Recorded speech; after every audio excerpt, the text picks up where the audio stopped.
What's up, guys? Welcome back to Let's Play Basara 3.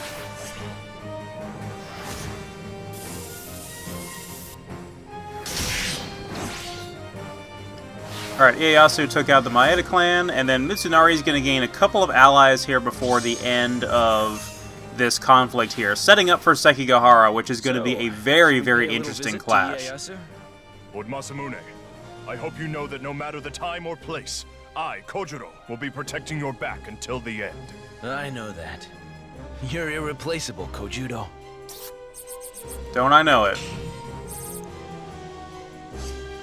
Alright, so we're going to be going up against Ieyasu in this episode. So the reason for this, again, is to proclaim our alliance with him, so to speak. And I wanted to take this opportunity to switch over to Motochika as my ally. So the reason for this, again, is I wanted to kind of echo, in a way, the ending of, or toward the last arc, so to speak, of the second season of the anime, where, you know, Masamune was struggling to get his army back together after having lost Kojiro to the capture of Takanaka Hanbei, and then Motochika had just gotten done having his shit wrecked by Hideyoshi, who punched the sea and thoroughly destroyed his boat and gave the rest to Mori. So the two of them have a fight, which was awesome to see on screen. You know, the two Cyclopses essentially fighting each other, everybody's fan favorite characters. And then they teamed up and decided to take on Matsunaga Hisahide because he really needed to be eliminated. So that was a great part of Season 2, a very underrated part of the story. And I don't know why, but in one of my repeat viewings of Season 2, I didn't get to see that part for some reason. Like, I guess I had skipped towards the end or whatever. But my most recent time rewatching it back in 2015 when I was finishing my Kojiro cosplay, I did manage to see that particular part of the anime. And I was like, man, this is awesome to see these guys team up. And I don't know that they would necessarily team up under normal circumstances outside of that. We've seen how Masamune and Motochika interact in the context of the game. We know that in Basara 2, when I played as Motochika, he definitely went out of his way to take out Masamune.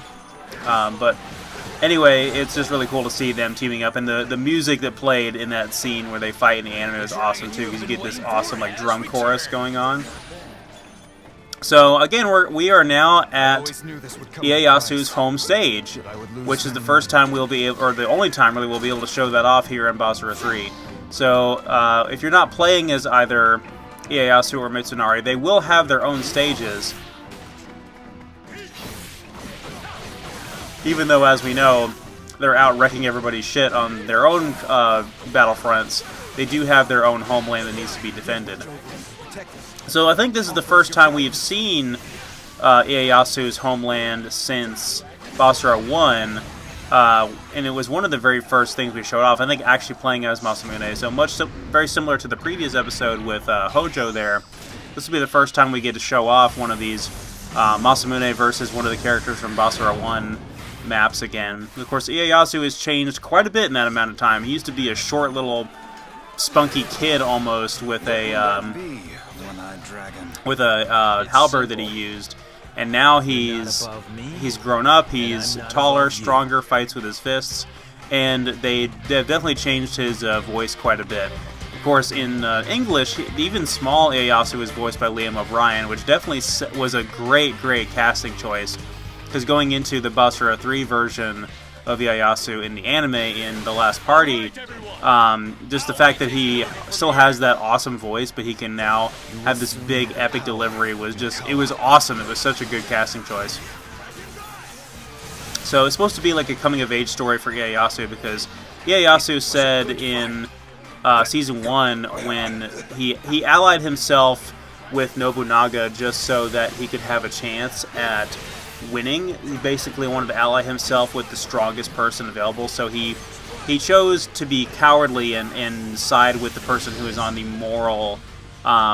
the morally wrong end of the spectrum, according to according to Takeda Shingen. So Takeda Shingen admonished him for this. He didn't want to fight him. Oh god, there's Hana Tadakatsu. We'll talk about him here in a second, but basically very similar to the Basara 1 stage. Hana Tadakatsu is hot on our ass, and we've got to escape him here. And we could choose to fight him, but he's just so strong, it's honestly not worth it. Should you encounter any problems, inform But anyway, so Takeda Shingen admonished Ieyasu for his decision to ally with Nobunaga, but Ieyasu reassured him, hey, one day I will surpass even you. I will become the finest warrior in all of the land, and I will unify this country with our bonds. Oh god. So the clash thing where I had to mash X here, you almost lose outright against Hana Tadakatsu no matter what, but I think I might have it. Oh, this is very difficult, having to mash square quite a bit. Okay, yeah, we actually, I don't know how that happened, we ended up disengaging from it. I think if it continues for so long, that will happen. But yeah, we almost just straight up lost outright to that. You won't get rid of those anytime soon. We cannot let them see our fear. We cannot let them see weakness. So when Ieyasu shows up in the last party and introduces himself again to Yukimura and Takeda Shingen, when Takeda Shingen is right about to execute Kenshin, he's like, alright, well, here I am. I'm here to fulfill my promise. Do you recognize me as your equal now, Takeda Shingen? And of course he did. He was like, wow, he really impressed me. So everybody was instantly endeared to Ieyasu and his resolve. They were instantly endeared to his desire to unify the warring states under one banner by the power of their bonds and the commonalities that they share. Of course, in real history, it wasn't quite like that. It wasn't even like that in the context of the game story or Judgen's story.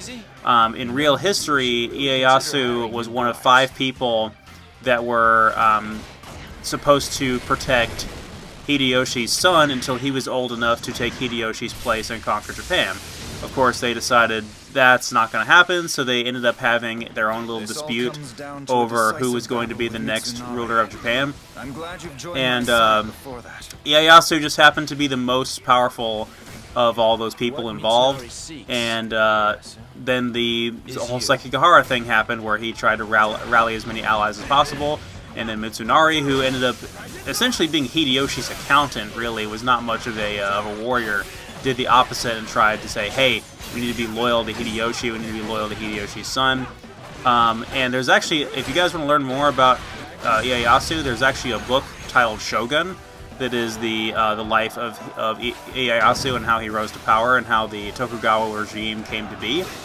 And I'm very curious to read that. I saw it in that Japanese antique store in LA, but I didn't have a chance to actually pick it up. But I've been really meaning to read it, just because I'm really curious to hear what his story was like. A lot of people say that Ieyasu, in spite of how heroic he is here in Basara, is not a good person in real history, and I would believe that. Sometimes you have to be a radical in order to change people's minds.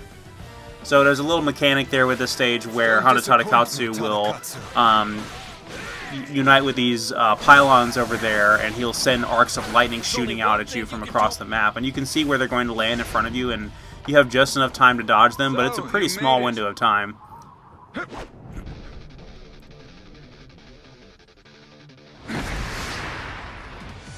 I'm thankful, not just for you, but for the bond that has brought us together. Yes, it is the bond which unites us all, and I will, no matter what, unite our country in peace. Alright. Ieyasu has finally revealed himself. That was a pretty badass intro he did there. You'll see, I'm just So it looks like it's almost time to fight him, and hopefully we won't have to deal with Tadakatsu too much. Why do you feel you have to do So, that, One-Eyed Dragon? again, the reason why Masamune wants to ally himself with Ieyasu is because, well, he really just wants to put himself on the right side when it comes to defeating Mitsunari. All he really cares about in the context of Basara 3 and in Judgen is to defeat Mitsunari. He really doesn't care about anything else.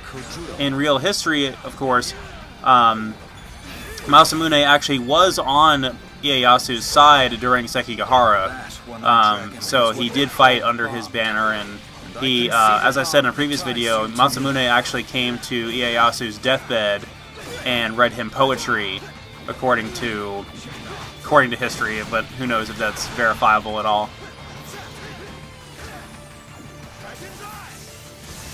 Even the strongest. So the Tokugawa regime, after Ieyasu took over, they instilled a lot of really strict doctrine over the warring states. They actually made it, over Japan, I guess at this point, because they had been unified.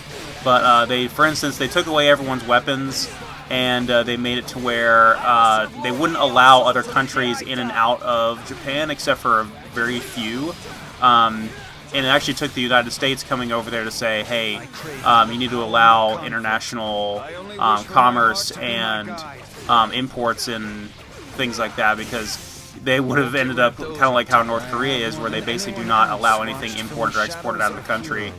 And the country would probably be much poorer for it. So anyway, Ieyasu puts up a really good fight here. He hits like a truck. He does stun himself occasionally, especially if you do a well-timed block there. I also have Masamune's last ability, his super art, which is, it's called Dragon's Eye in the English version, and it's essentially a ranged attack where he charges it up and shoots a big ball of lightning out from his swords. I demonstrated it briefly there, but it's not incredibly useful. It doesn't have any synergy with his other combo pieces, and I tend not to use it very much, although I did demonstrate it there, and I will be using it quite a bit in the last fight, just for the sake of hitting enemies at range. It can be really useful, because Masamune doesn't have a whole lot of reach. But other than that, I'm not going to be using it too much. Like I said, it doesn't actually flow with his normal combos.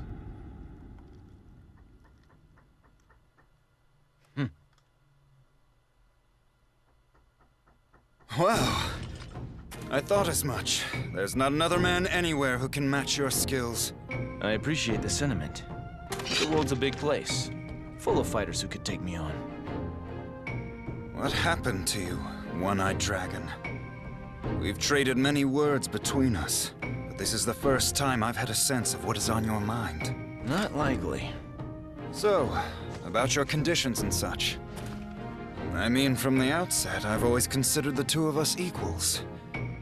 Did you have a different opinion? So, it's not only your body that's grown since the last time we met. Huh? What does that mean? Is that a jab? I won't repeat myself. You should listen more carefully. One of these days, I'm gonna outclass you. I must get used to this temperament of yours.